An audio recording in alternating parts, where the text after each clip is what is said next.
Jesus. Subalit ang bukal ng buhay ay bumalong para sa mga kaluluwa at ang karagatan ng awa ay bumugso para sa sanglibutan. O bukal ng buhay, walang hanggang awa ng Diyos, yakapin mo ang sangkatauhan at ibuhos mong ganap ang iyong sarili para sa aming lahat.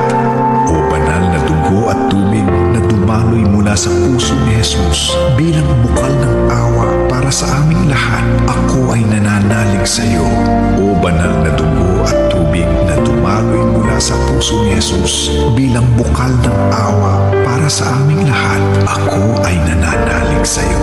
O banal na dugo at tubig na dumaloy mula sa puso ni Jesus bilang bukal ng awa para sa aming lahat, ako ay nananalig sa iyo.